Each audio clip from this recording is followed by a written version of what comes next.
Maths 11.1 class 1। तो हम लोग आज से मैथ्स 11 एनसीईआरटी शुरू करेंगे और उसमें हम लोग सबसे पहले अपना चैप्टर नंबर 1 देखेंगे जो कि है sets.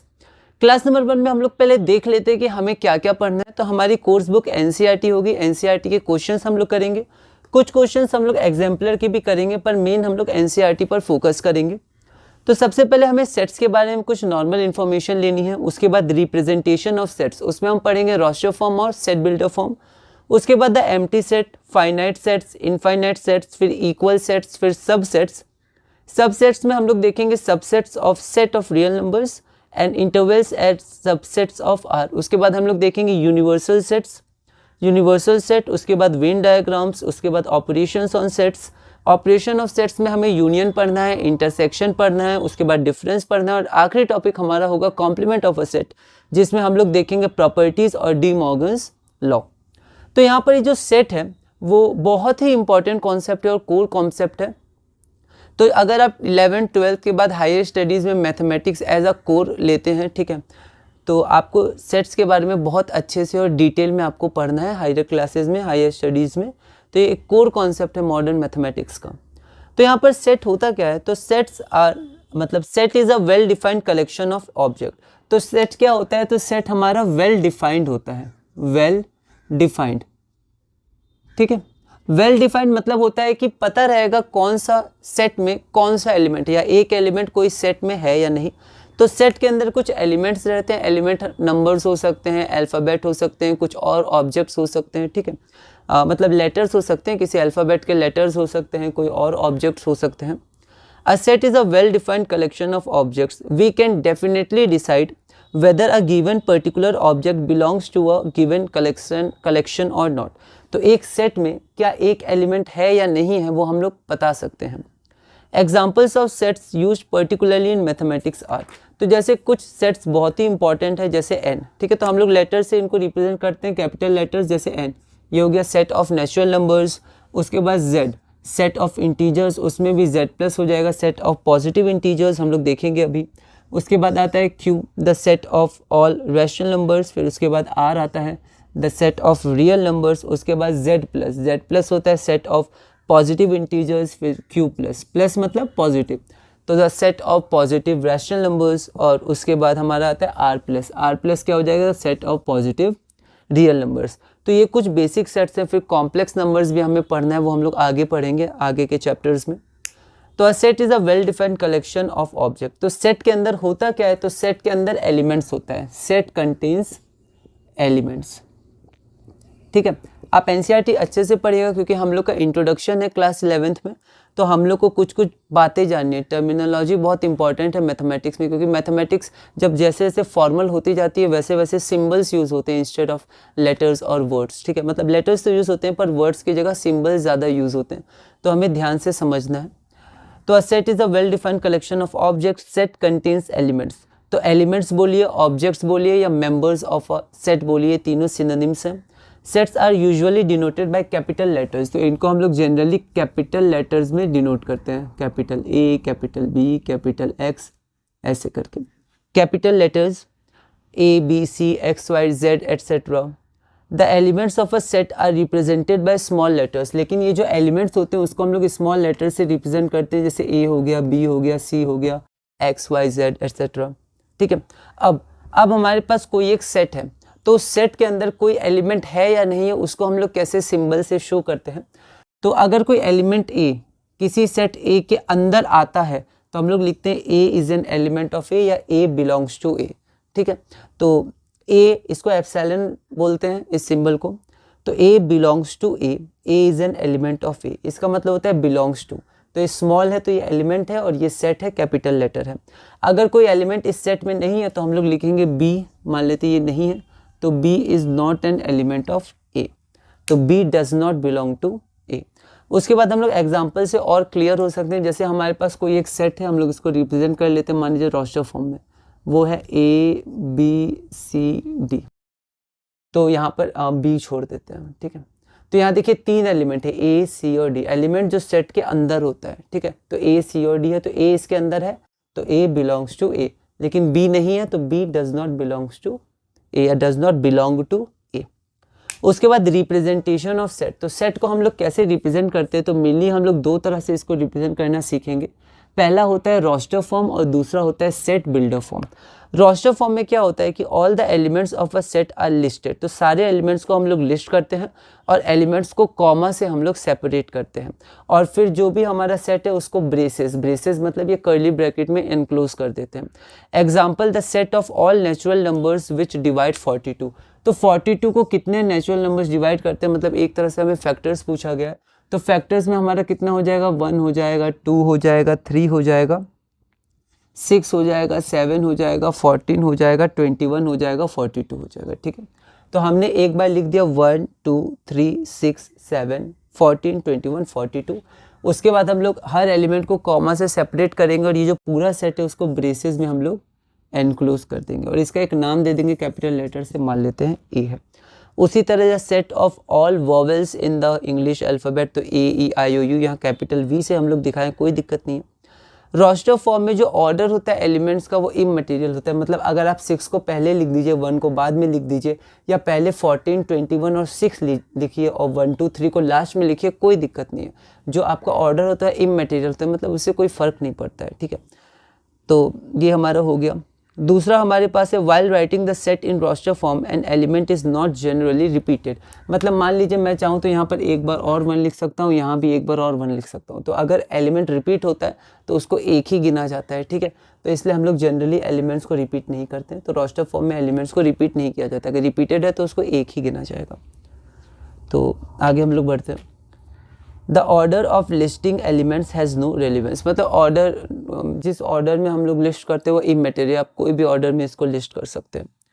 In roster form the dots tell us that the list of odd numbers continue indefinitely. अब क्या होता है कि इनफाइनाइट सेट हम लोग पढ़ेंगे, इनफाइनाइट सेट में क्या होता है कि फाइनाइट एलिमेंट्स नहीं होते, जैसे इसमें नंबर ऑफ एलिमेंट्स हम लोग देखें तो कितने 1 2 3 4 1 2 3 4 5 6 7 8 एलिमेंट्स है, लेकिन मान लीजिए इनफाइनाइट हो तो आप इसमें उसको शो नहीं कर पाइएगा।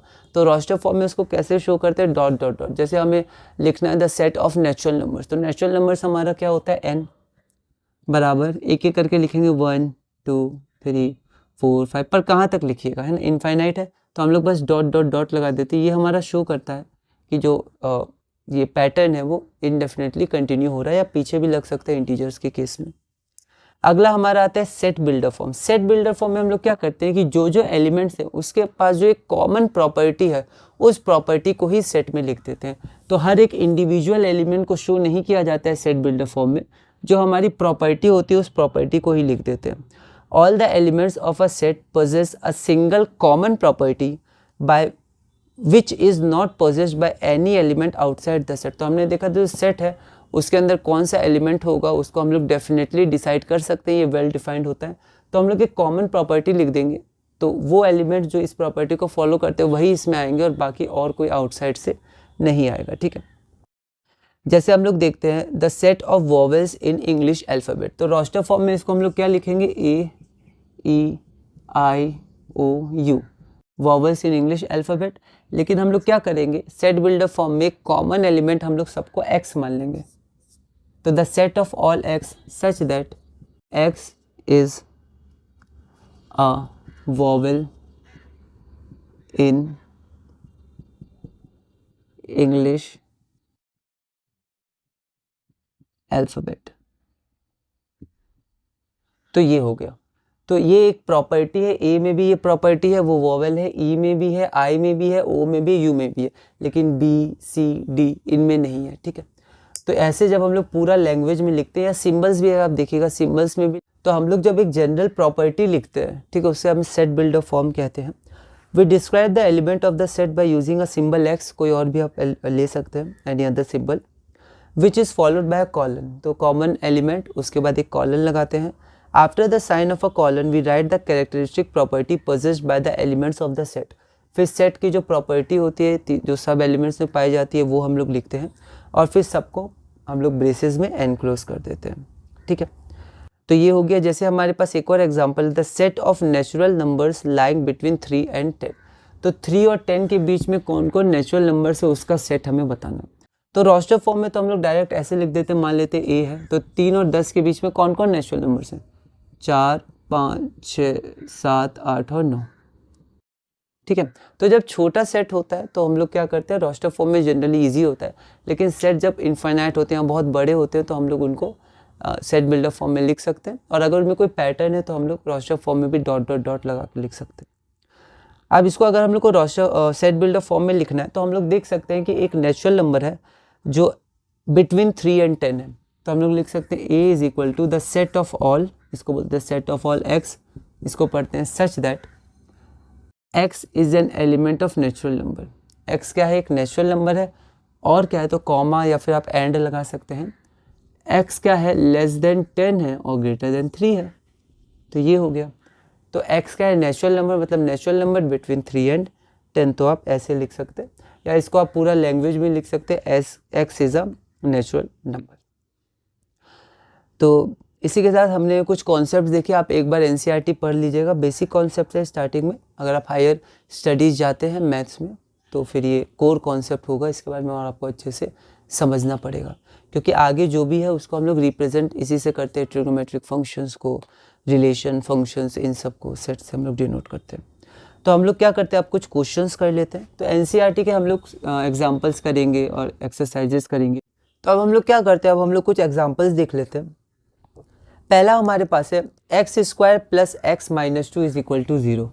X square minus x plus 2 equal to 0, इसका जो सॉल्यूशन होगा उसको हम लोग को रोस्टर फॉर्म में लिखना है। तो हम लोग इसको मिडिल टर्म स्प्लिट कर सकते हैं। अच्छा, क्वेश्चन हम लोग ध्यान से लिखेंगे, यहाँ प्लस था और यहाँ माइनस था, तो हम लोग इसको क्या कर सकते हैं, मिडिल टर्म में स्प्लिट कर सकते हैं, और फिर एक्स की वैल्यू 1 और -2 आ जाएगी, जो हमारा रिक्वायर्ड आंसर होगा। तो रोस्टर फॉर्म में हम लोग इसको कैसे लिखेंगे, ब्रेसेस फिर 1 और -2। -2 आप पहले भी लिख सकते हैं, ऑर्डर का कोई दिक्कत नहीं है। अगला है write the set of all x such that X is a positive integer and x square is less than 40। ठीक है, तो यहाँ पर x हमारा क्या है, एक पॉजिटिव इंटीजर है, मतलब z प्लस, और एक्स स्क्वायर लेस देन 40 है। तो पॉजिटिव इंटीजर्स क्या हो गए, 1, 2, 3, 4 हो गए, और एक्स स्क्वायर 40 से कम है, तो 6 का स्क्वायर 36, 7 का स्क्वायर 49, तो 7 तक नहीं जाना है, 6 तक ही रहना है। तो हमारा ये रोस्टर फॉर्म में हो जाएगा 1, 2, 3, 4, 5, 6, क्योंकि यहाँ पर जो 7 का स्क्वायर होता है वो फिर 49 हो जाएगा। तो हम लोग क्या करेंगे कि अच्छा, यहाँ पर जब हम लोग का x लिखना होगा तो x में ब्रेसेस नहीं लगेंगे, क्योंकि x एलिमेंट है। जब सेट लिखेंगे तब हम लोग ब्रेसेस लगेंगे, इसमें ये सब थोड़ा ध्यान रखना है, क्योंकि ये फॉर्मल लैंग्वेज है मैथ्स की। तो हम लोग को क्या होता है ना, हर सिंबल का एक मतलब होता है, तो हम लोग को ध्यान रखना है। अगला क्वेश्चन है राइट द सेट A 1, 4, 9, 16। ठीक है, तो एक सेट A दिया है रोस्टर फॉर्म में, 1, 4, 9, 16, 25 ऐसे करके इनफाइनाइट तक चला जाएगा। तो इसको रोस्टर फॉर्म में लिखना है। तो हम लोग क्या करते हैं, रोस्टर फॉर्म में एक पैटर्न देखते हैं, क्या पैटर्न फॉलो हो रहा है। तो यहाँ पर हम लोग देख सकते हैं, ये हमारा नेचुरल नंबर है, उसका स्क्वायर है। तो x क्या है, x is equal to square of natural number.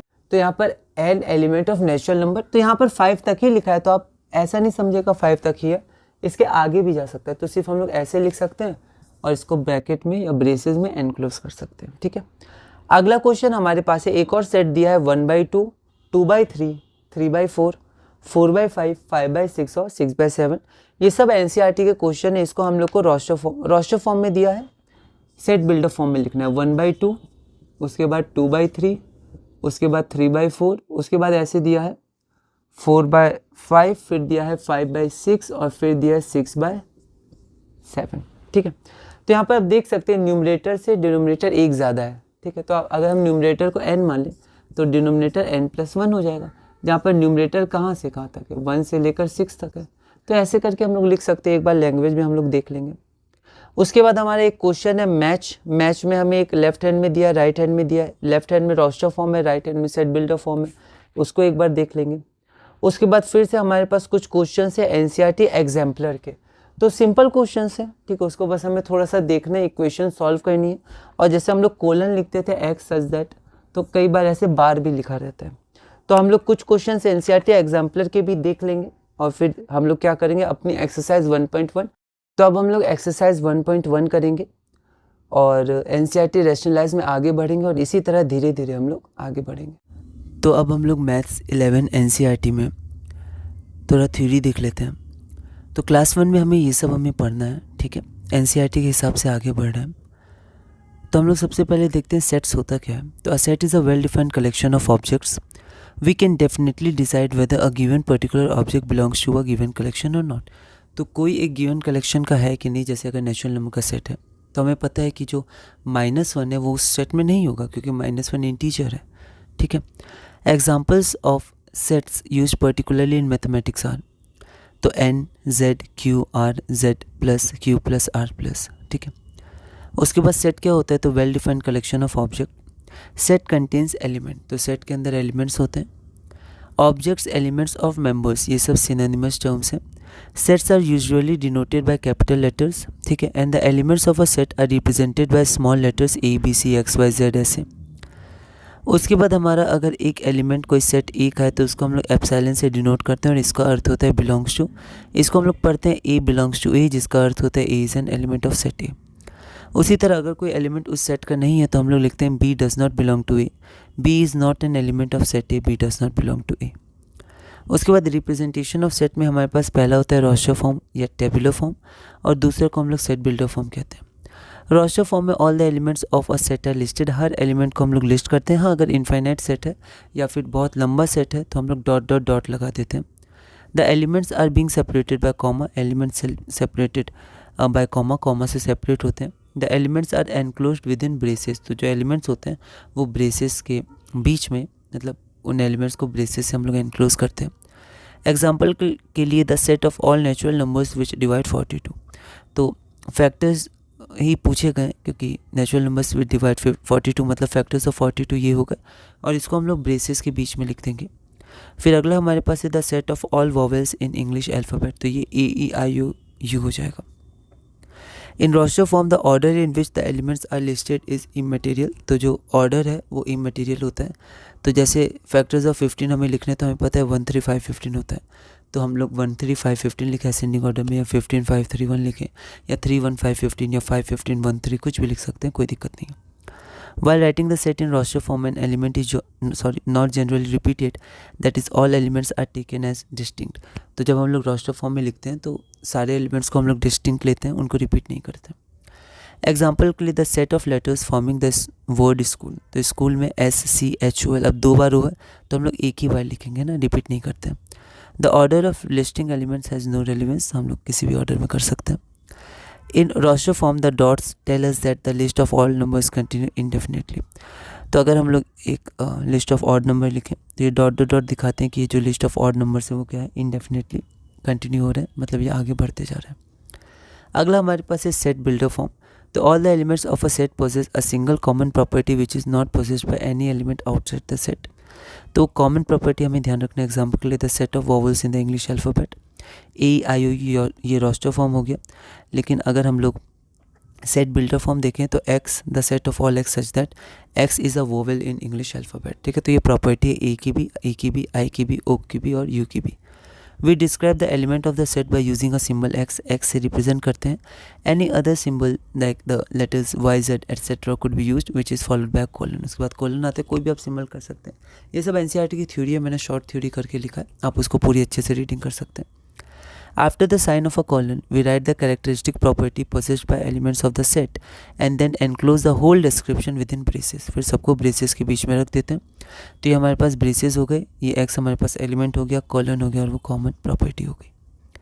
Example के लिए the set of natural numbers lying between 3 and 10, 3 और 10 के बीच में जो सेट ऑफ नेचुरल नंबर्स है उसको हमें देखना है। तो आंसर के लिए ए हमारे पास क्या है, X such that the set of all X such that X is a natural number, तो यहाँ नंबर लिख देंगे X is a natural number, तो X हमारा नेचुरल नंबर है और क्या वो 3 और 10 के बीच में, तो X is greater than 3 and less than 10। It is read as, इसको कैसे हम लोग लिखेंगे, the set of all X such that X is a natural number and X lies between 3 and 10। कुछ क्वेश्चंस देख लेते हैं। Write the solution set of the equation x² + x - 2 = 0 in roster form. तो पहले हम लोग सॉल्यूशन निकालेंगे, NCERT in text unsolved है, तो x हमारे पास 1 और -2 आ जाएगा। तो सॉल्यूशन सेट को हम लोग रिप्रेजेंट कर सकते हैं 1, -2 या -2, 1 भी कर सकते हैं ना, ऑर्डर इमटेरियल होता है।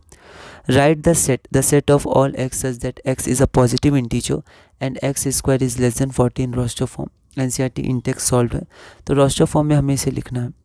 तो यहाँ पर ए हमारे पास इतना है, तो यहाँ पर हम लोग पहले x देख रहे हैं ना, तो x पे हम लोग ब्रेसेस नहीं लगाएं क्योंकि एलिमेंट है, सेट नहीं है। सेट को कैपिटल लेटर से डिनोट करते हैं। तो पहले हमने एलिमेंट देख लिया 1 2 3 4 5 6, इनका स्क्वायर 40 से कम है। अब हम लोग सेट लिखेंगे, तब हम लोग ब्रेसेस लगा देंगे और इसको यहाँ लिख देंगे। अगला है write the set A is equal to इतना in the set builder form. तो ये क्या है, स्क्वायर नंबर्स हैं, तो गिवन सेट इतना, इसके बाद ये पैटर्न हमें मिल गया। पैटर्न बहुत इंपॉर्टेंट है, कॉमन प्रॉपर्टी क्या है, तो सब स्क्वायर है।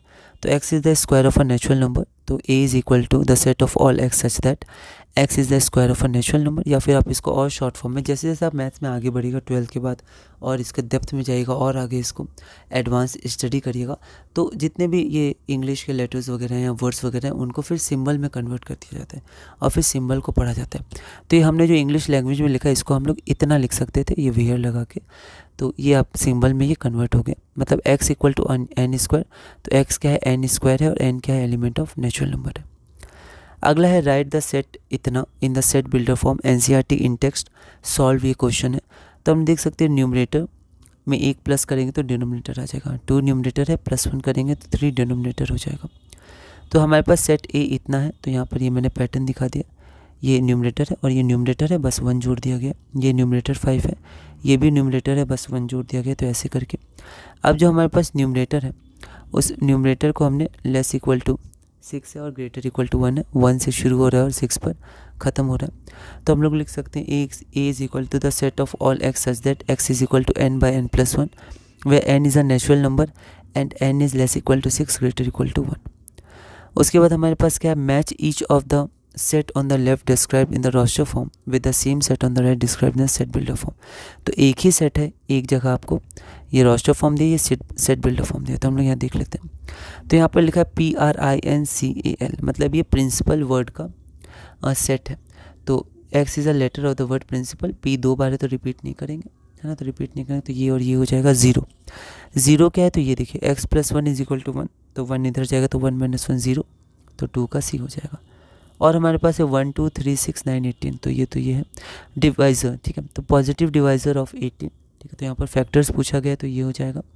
और 3 और -3, तो इसको आप सॉल्व करिएगा तो x² = 9, तो x = +-√9 दैट इज़ +3 और -3 मतलब 3 और -3, ठीक है। तो यहाँ पर मैंने इसको लिख दिया, थोड़ा सा सॉल्व भी कर लिया, आप इसको देख सकते हैं, ये 2 हो गया।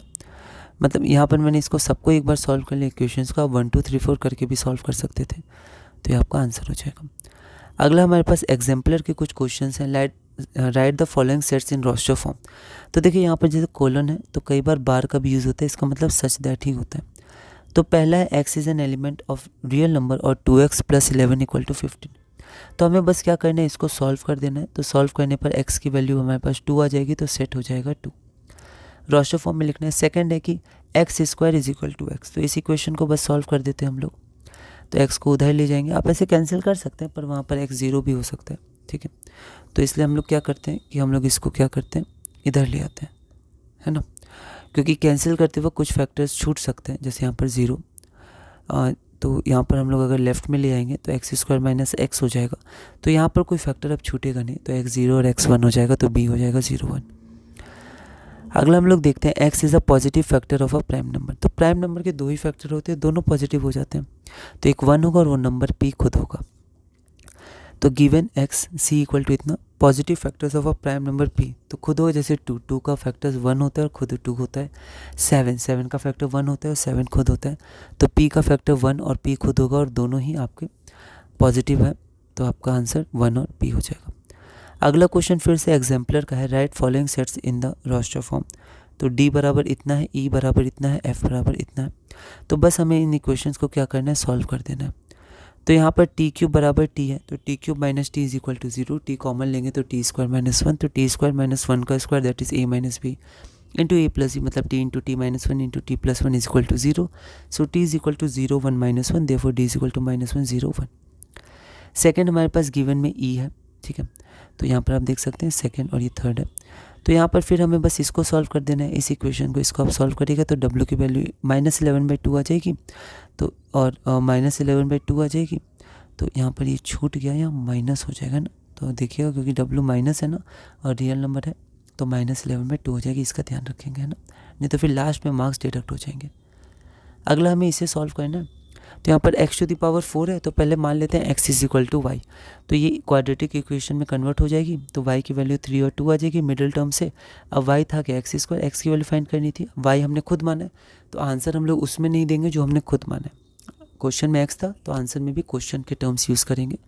तो x² = 3 तो x = ±√3 और x² = 2 तो x = ±√2, तो हमारे पास f जो सेट आ जाएगा वो क्या आ जाएगा -3 -√3 और √2 और √3 है ना, तो +-√3 +-√2 और रियल नंबर है तो ये सब रियल नंबर्स हैं। तो इसी के साथ हमने क्लास नंबर 1 पूरा किया। क्लास नंबर 2 में हम लोग एक्सरसाइज 1.1 करेंगे, इसके क्वेश्चन सॉल्व करेंगे और इसी तरह धीरे धीरे मैथ्स क्लास 11 NCERT में आगे बढ़ेंगे।